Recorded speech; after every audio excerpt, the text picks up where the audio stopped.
Welcome back to my channel. और आज हम एक ऐसे टॉपिक पे बात करने वाले हैं जो कि आप हमेशा से सुनते आ रहे हैं और ये टॉपिक है आपके हेयर से रिलेटेड। और आप इस बात पर यकीन करते हैं क्योंकि अभी तक आपने यही सुना होगा कि अगर आप बालों को ट्रिम कराते हैं तो वो उनकी ग्रोथ जो है अच्छी हो जाती है, बाल लंबे हो जाते हैं। तो इस बात में कितनी सच्चाई है आज हम इस पे बात करेंगे।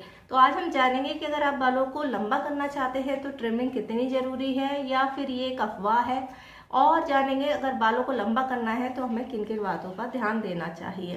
तो चलिए आज की वीडियो शुरू करते हैं और जानते हैं कि आप अपने बालों को किस तरीके से लंबा कर सकते हैं और ट्रिमिंग कराने के क्या फ़ायदे और क्या नुकसान होते हैं।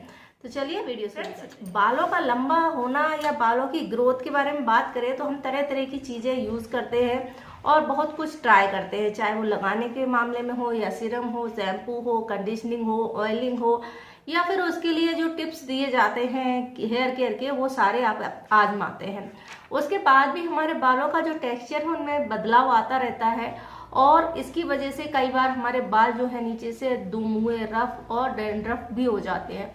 तो ये सारी चीज़ें होती है और उसके बाद आप सोचते हैं कि मेरे बाल जो है नीचे से बहुत बेकार लग रहे हैं, कुछ जले हुए से लग रहे हैं या झाड़ू जैसे लग रहे हैं, और आप सोचते हैं कि इसी की वजह से हमारे हेयर ग्रोथ है जो नहीं हो रही है।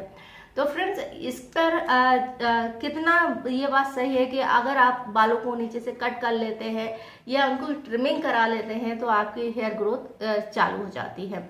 ये सारी बात जानने के पहले हम ये जान लेते हैं कि बालों की ग्रोथ किस बात पर निर्भर करती है। अगर हम बालों की ग्रोथ की बात करें तो बहुत सारे इसके फैक्टर होते हैं जिसके कारण से आपकी बालों की जो ग्रोथ है वो रुक जाती है।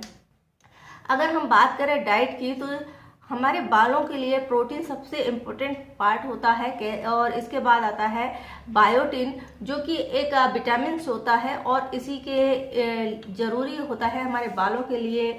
और बायोटिन जो होता है ना सिर्फ बालों के लिए, हमारे स्किन के लिए, नेल्स के लिए भी बहुत ज़्यादा ज़रूरी होता है। तो सबसे इम्पोर्टेंट बात हुई कि आपकी जो डाइट है वो आपके हेयर ग्रोथ पर डिपेंड करती है। अगर आप डाइट अच्छी लेते हैं तो आपके बालों का टेक्सचर अच्छा रहता है और हेयर में होने वाली प्रॉब्लम्स जो है, हेयर फॉल है, बालों का झड़ना है, बालों का उलझना है, बालों का रफ हो जाना है या बहुत ज़्यादा ड्राई हो जाना है, ये सारी जो कंडीशंस होती हैं वो आपकी डाइट पर निर्भर करती हैं। दूसरी चीज़ होती है हेयर फॉल या हेयर लॉस की बात। तो ये भी आपकी लाइफ स्टाइल पर डिपेंड करता है। अगर आपके बाल बहुत ज़्यादा झड़ने लगे हैं, अचानक से उनकी हेयर फॉल ज़्यादा हो गया है। और फ्रेंड्स एक और बात बताऊं कि हेयर फॉल और हेयर लॉस ये दोनों चीज़ें अलग होती हैं और इन पर मैंने पहले प्रीवियस में वीडियो बनाई है, हेयर केयर की प्लेलिस्ट में आप देख सकते हैं दोनों में क्या डिफरेंस है। तो चाहे आपका हेयर लॉस हो रहा हो या हेयर फॉल हो रहा हो तो एक किस रीजन से हो सकता है, इसका रीजन होता है आपकी लाइफ स्टाइल। लाइफ स्टाइल का मतलब है कि आपकी जो लाइफ में चल रहा है, यानी कि अगर आप स्ट्रेस में रहते हैं तो फिर आपका जो हेयर फॉल है या हेयर लॉस है वो बढ़ जाएगा। इसके अलावा अगर आप किसी को बीमारी हुई है, कुछ मेडिसिन के साइड इफेक्ट्स हुए हैं तो भी आपको हेयर फॉल या हेयर लॉस जो है प्रभावित होता है। तो ये आपकी लाइफ में क्या चल रहा है उससे पूरी तरीके से प्रभावित होता है और इसी के वजह से आपके बाल जो है थिन हो जाते हैं। नेक्स्ट होता है जिसकी वजह से आपके बाल जो है उनमें प्रॉब्लम होती है, वो होती है आपका हेयर ट्रीटमेंट। आप किस तरह के हेयर ट्रीटमेंट ले रहे हैं इस पर भी आपके बालों की क्वालिटी डिपेंड करती है। आप कई बार हमें कमेंट में बोलते हैं कि मैंने हेयर स्पा कराया और उसके बाद जो है बाल ड्राई हो गए हैं, बाल रफ हो गए हैं, बाल टूटने लगे हैं, बालों का टेक्सचर बदल गया है।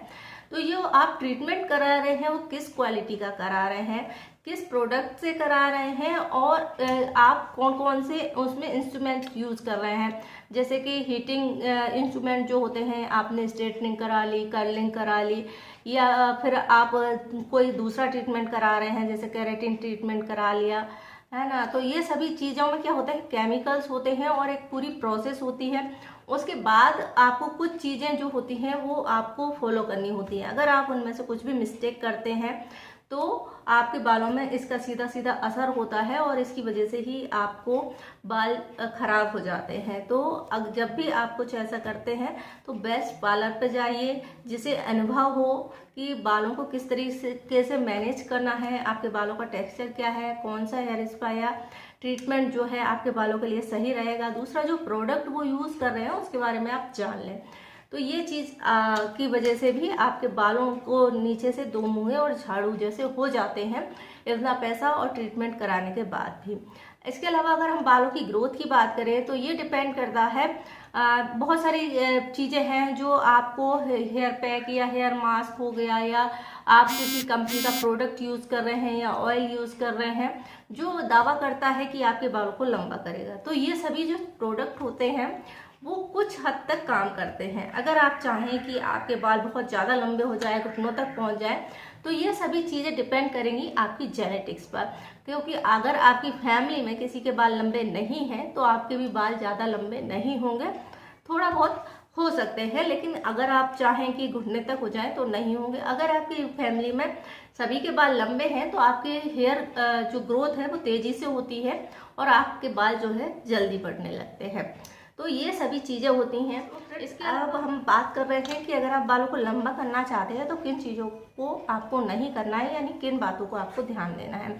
जैसे कि मैंने कहा, आप जो भी प्रोडक्ट अपने बालों पर अप्लाई करते हैं या ट्रीटमेंट कराते हैं उसकी पूरी जानकारी आपको ले लेना है। दूसरा है, अपनी डाइट में प्रोटीन रिच चीज़ें बढ़ा देनी है, हरी सब्जियों को बढ़ा देना है, और आप दूध से बने प्रोडक्ट भी यूज़ कर सकते हैं। अगर आपको बहुत ज़्यादा मात्रा में, बहुत गुच्छों के रूप में बाल निकल रहे हैं तो फिर ये आपकी डाइट से संबंधित प्रॉब्लम नहीं है, ये किसी बीमारी की वजह से हो सकता है या मेडिसिन की वजह से हो सकता है। तो इसके लिए आपको डॉक्टर से कंसल्ट कर लेना है। तो जैसे कि एलोपेशिया के केस होते हैं उनमें कर सकते हैं। आप चाहे तो प्लेलिस्ट में देख सकते हैं, कुछ मेडिसिन है, कुछ स्प्रे है जो डॉक्टर प्रिस्क्राइब करते हैं, उन पर भी मैंने वीडियो बनाई है, तो आप उनको भी ट्राई कर सकते हैं। और इसके अलावा नेक्स्ट है, आप हीटिंग प्रोडक्ट का यूज़ नहीं करेंगे। जो भी आप हेयर ड्रायर का इस्तेमाल करते हैं, स्ट्रेटनर का इस्तेमाल करते हैं, कर्लर का इस्तेमाल करते हैं, तो या तो हीट प्रोटेक्शन के लिए जो सीरम आते हैं उनका यूज़ कीजिए, या फिर इनका जो यूज़ है बहुत कम कीजिए। तो ये सभी चीज़ें हैं, आपको नहीं करनी है। अब हम मुद्दे पर आते हैं। हम बात कर रहे थे कि ट्रिमिंग कराने से क्या हमारे बाल लंबे होते हैं, और ये क्यों कहा जाता है कि बालों को ट्रिमिंग कराते रहना चाहिए। तो सबसे पहले हम जान लेते हैं ट्रिमिंग किस करा लेनी है। फ्रेंड्स, अगर आपकी बाल की ग्रोथ अच्छी है या फिर आपको किसी तरह की कोई प्रॉब्लम नहीं हो रही है, बाल दो मुँहे हल्के हल्के हो रहे हैं, तो फिर आपको ट्रिमिंग करा लेनी चाहिए। क्योंकि ट्रिमिंग कराने के फायदे की बात करें तो ट्रिमिंग कराने से आपके बालों की ग्रोथ पर कोई असर नहीं होता। उसका रीजन ये होता है क्योंकि हम बाल जो होते हैं डेड होते हैं, आपकी स्कैल्प से बढ़ चुके होते हैं, यानी आपकी स्कैल्प के बाहर की जो चीज़ होती है वो डेड होती है। तो अगर आप बाहरी तौर पर कुछ करते हैं तो उससे आपके बालों में कोई फर्क नहीं पड़ता। इसके लिए ज़रूरी होता है कि स्कैल्प जो होती है, आपके सिर की जो स्किन होती है, उसको पोषण दिया जाए। जब आप उस पर अप्लाई करते हैं कोई चीज़ तो उसका असर, आपका ब्लड सर्कुलेशन जो है अच्छा होता है, आपको माइंड रिलैक्स होता है, और आपके इसका असर आपके बालों पर दिखाई देता है। ट्रिमिंग कराने से क्या फ़ायदा होता है? ट्रिमिंग कराने से आपके बाल जो है हेल्दी दिखते हैं, बाउंसी दिखते हैं, साथ ही साथ वो उनमें जो उलझने की जो ट्रिमिंग, अगर बाल दो मुँह तीन मुँह होते हैं तो उनमें उलझने की क्षमता जो है बढ़ जाती है, जिसके कारण से आपके बाल उलझते जाना है और टूटते जाता है। इसलिए ज़रूरी होता है कि जो ट्रिमिंग है वो आपको करा लेनी चाहिए। ट्रिमिंग कितने दिनों में करा लेनी चाहिए, इस पर बात करें तो ट्रिमिंग कम से कम 3 महीने में एक बार जरूर करानी चाहिए। तो फ्रेंड्स, इससे बालों की ग्रोथ पर कोई असर नहीं पड़ता है कि बाल ना तो ज़्यादा जल्दी तेज़ी से बढ़ते हैं और ना ही इसकी वजह से आपकी हेयर ग्रोथ रुकती है। तो आप ट्रिमिंग जरूर कराएं। हालांकि ये मिथ है कि ट्रिमिंग कराने से बाल लंबे होते हैं। तो आई होप आपको इस वीडियो की जानकारी पसंद आई होगी। जानकारी पसंद आए तो वीडियो को लाइक कर सकते हैं, शेयर कर सकते हैं। हेयर प्रॉब्लम से रिलेटेड और कोई प्रॉब्लम है आपको तो हमारी प्लेलिस्ट देख सकते हैं, जहाँ पर कि मैंने हेयर से रिलेटेड सारी प्रॉब्लम्स के सॉल्यूशन बताए हैं, तो आप वो भी देख सकते हैं। वीडियो देखने के लिए आपका धन्यवाद।